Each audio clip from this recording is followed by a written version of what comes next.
Hello, Sister Goons, my name is Alex, and welcome back to Let's Play Pokemon Let's Go Pikachu. In the last video, we managed to defeat Misty, the tomboy mermaid of Cerulean City, and now we are going to be facing off the trainers against the Nugget Bridge, and the trainers to the top right of this city. Now, there isn't going to be a lot of editing out here because then it'd be kind of boring. It'd be pretty short. Like, this is already pushing, like, 20 minutes of raw footage. So, you know, we're going to have to make do. But thankfully, with my knowledge of the future, I can actually properly criticize my playing level here. So the Pokemon that we took down was Venonat. Now, you see the two large sections of grass? Well, that's where you can find the thing. And if you get a catch combo of around 10 or so, then you can find Squirtle. In case you don't want to wait until we get to Vermilion City, but you know, that's a thing for later. Now, the Nugget Bridge you can technically do before Misty. In fact, I believe this whole plot thing that I'm doing right now, you can do it before Misty in this game. I know for a fact that you could do it in Gen 3. I know you could do it in... Well, I think you could do it in Gen 1 by virtue of that. But I know for a fact that in Gen 3, which was Fire Red and Leaf Green, you could do that. But I'm not too sure about this one. Now, a challenge that you can do with the Nugget Bridge is... see how long it takes before your Pokemon get hit, or you really need to trek back to a Pokemon Center. And I kind of lost the first challenge right then and there. Sorry. I didn't. I just ate not long before this VO, so you know. Oh, and Sandshrew. Now, Sandshrew is kind of an interesting Pokemon because you can get its Alolan variant in this game. However, it's going to be a while before you do that. I believe it's in Celadon City that you can actually trade a normal Sandshrew for an Alolan one. Now, see, so you're probably thinking like, well, what's really the difference? Well, the difference is that it's a regional variant, which was introduced in Sun and Moon.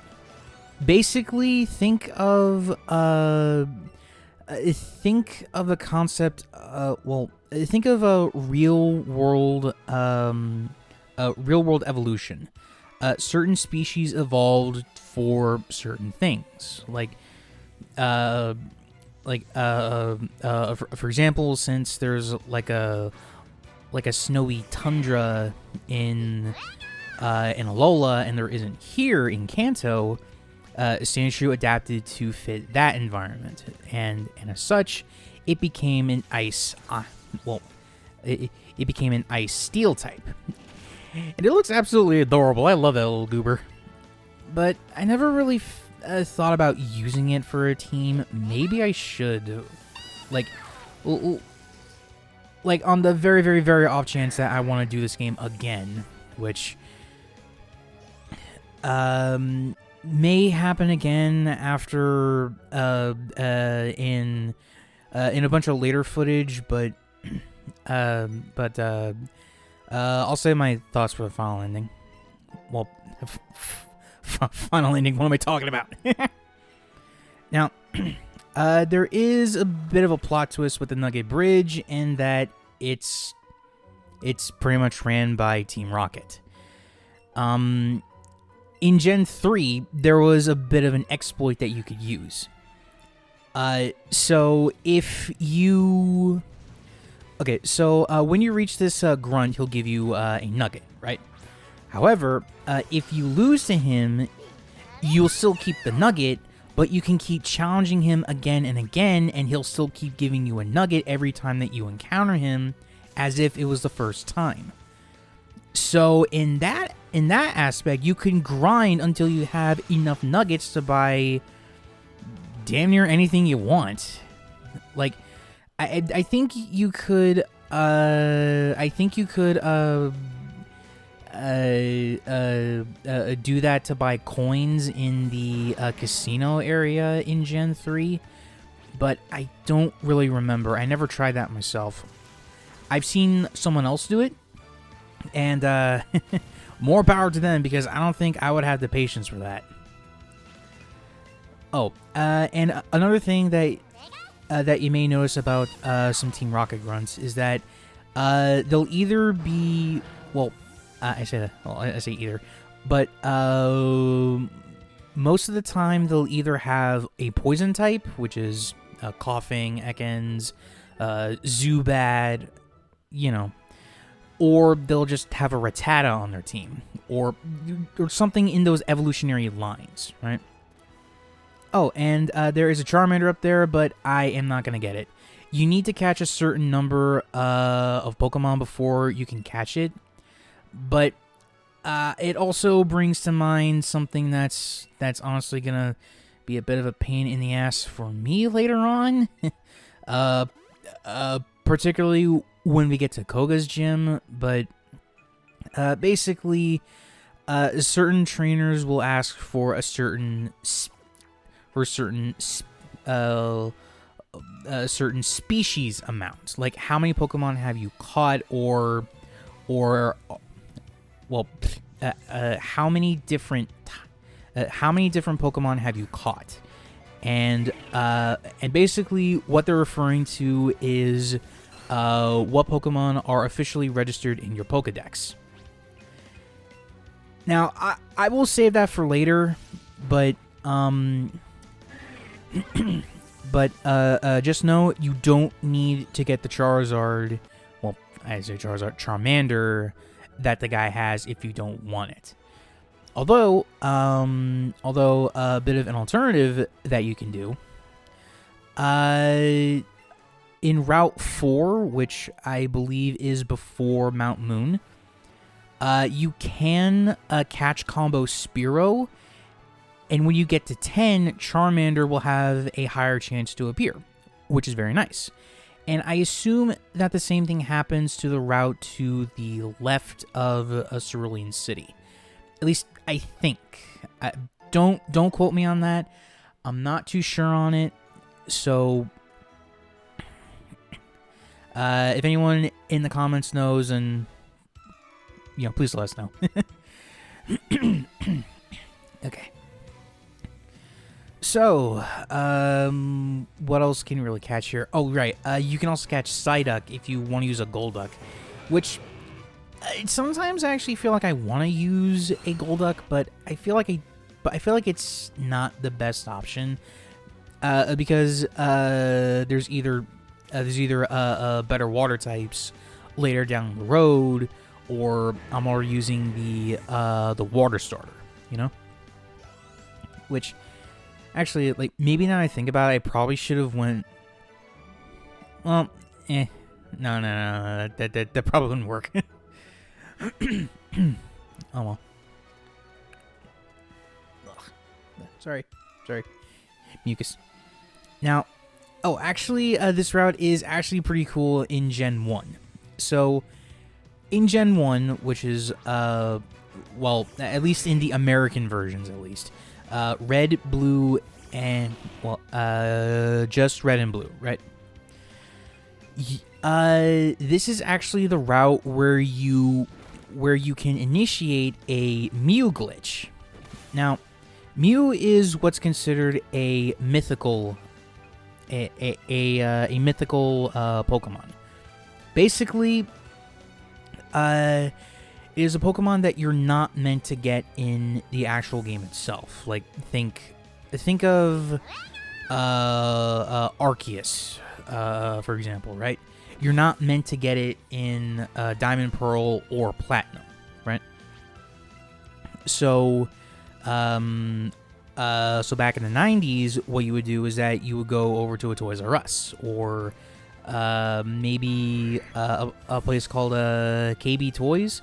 I don't really know that brand myself. I just know of it. I personally grew up more with Toys R Us in the early 2000s. But point is, you go to one of those places, and they will have would have special events back then, for you to get these very rare Pokemon, and Mew was one of them. Now, the glitch is a little bit tricky, but I'll try my best to explain it. So, there is a youngster to our right after, well, okay, so, let me see if I can get a good, look here. Okay, so, that youngster, to the right, in the original, he was a part of the Mew glitch. You needed to skip him first. If you battled him, then the glitch would not work. Okay?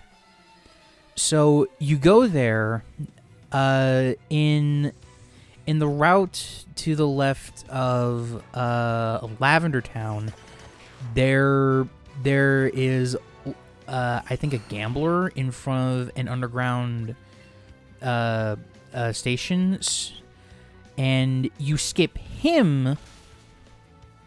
Okay. And after I believe you're done with the fourth gym, which we'll eventually get to, you fly. I think you're supposed to go back through the underground, then fly back here to face the youngster. And when that's done, you fly back to Lavender Town, go to the left of the city again, and you will find Mew. Now that doesn't mean that it's sorry. That doesn't mean that it's easy, because I think your Pokemon could be a little over leveled by then. So yeah, just if you ever decided, hey, I want to play a buggy, glitchy game. Well, play a buggy, glitchy, old school Pokemon game, then best of luck. Anyway, so earlier we encountered a Diglett, actually. Now, Diglett is a little weird. Well, at least from Gen 3 onward, because he had an ability. Basically that ability is called Arena Trap, where when you send in a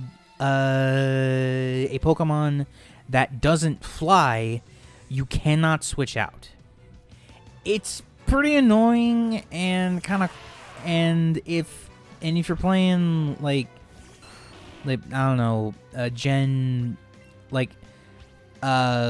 3 onward, that isn't this game, then just be a little cautious of that. Although the Diglett line is actually not that bad, because it's pretty fast and can pack a decent punch for what it's worth. It just can't take hits very well. But we also got a new Pokemon coming up here, which is Machop. Now, okay, so this is one of 3 one of 3 evolutionary lines that require you to trade.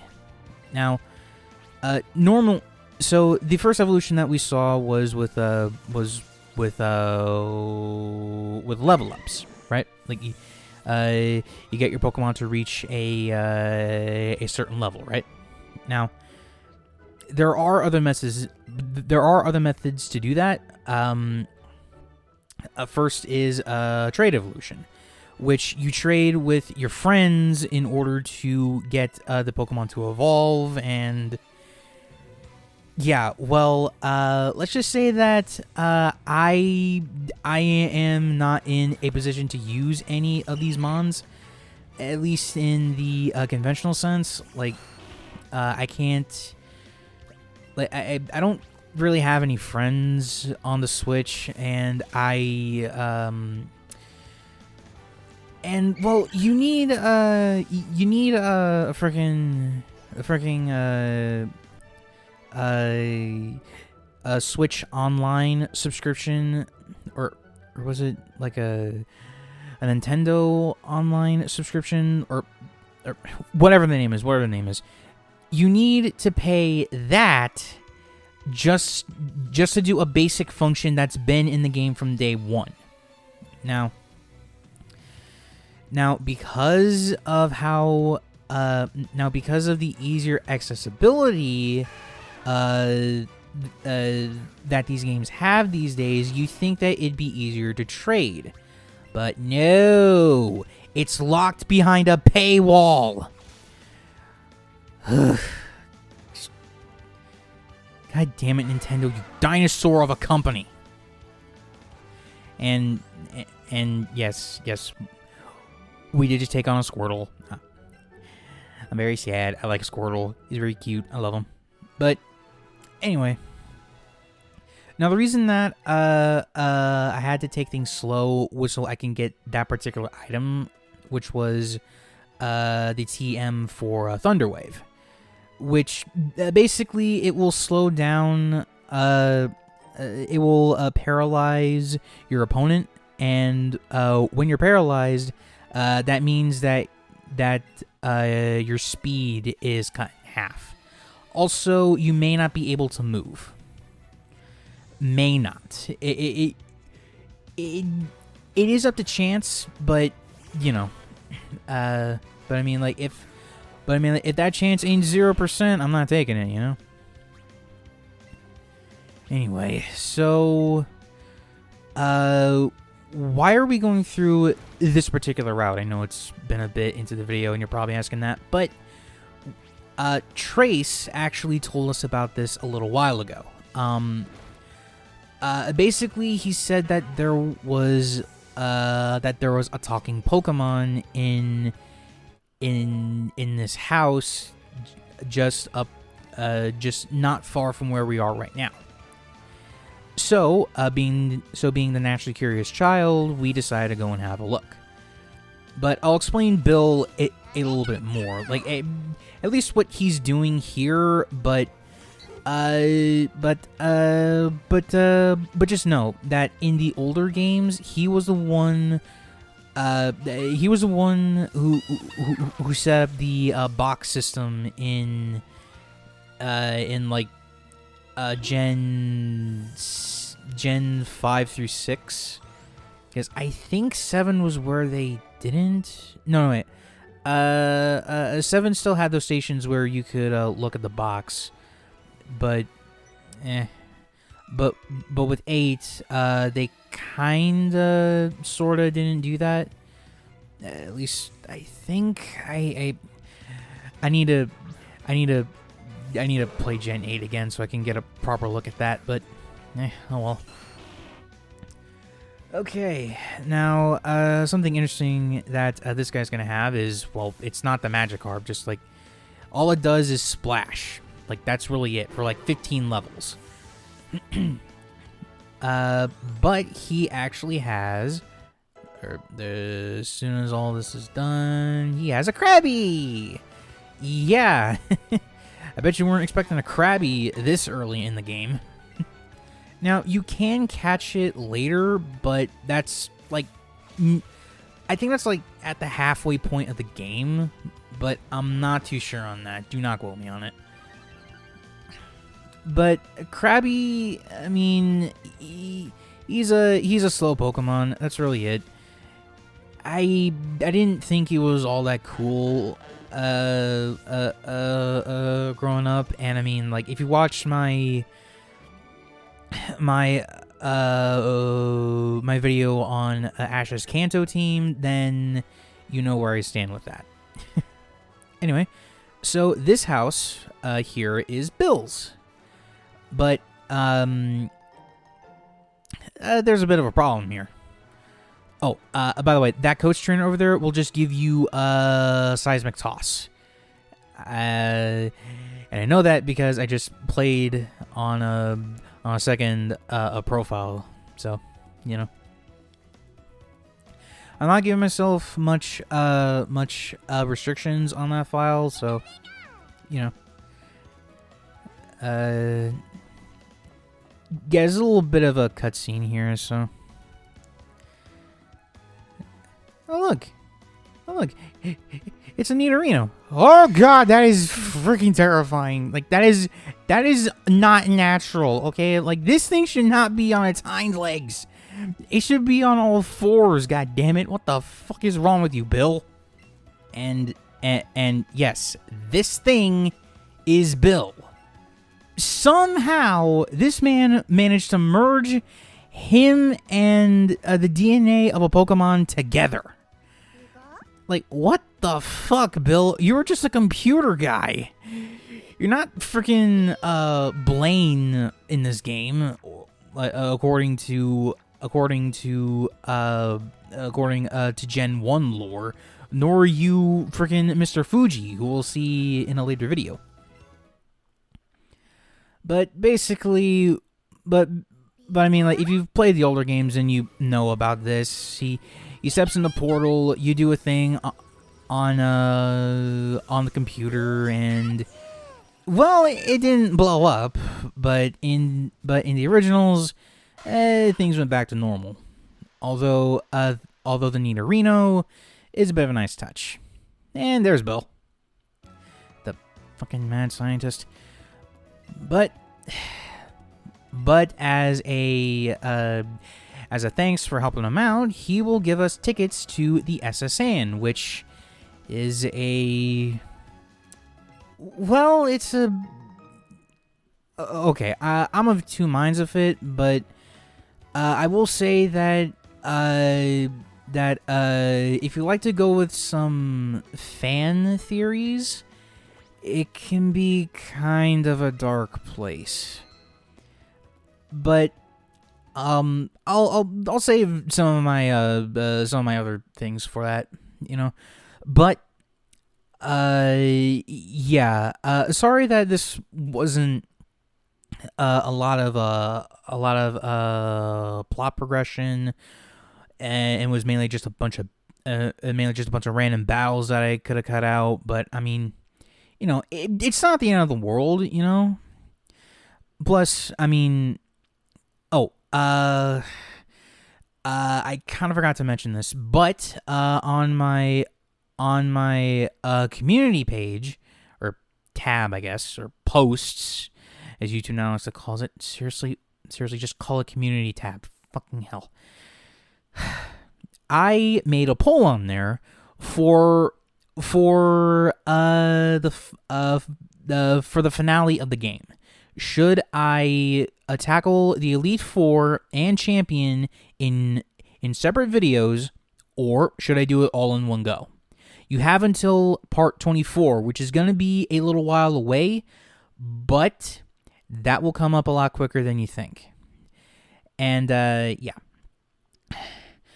If you enjoyed the video, please be sure to leave a like, comment down below, and if you're new around here, subscribe to the channel. We are on the road to 1,000 subscribers, and I'm pretty sure that we can hit that. Who knows? Anyways, Social Dragoons, until next time, reach for the stars.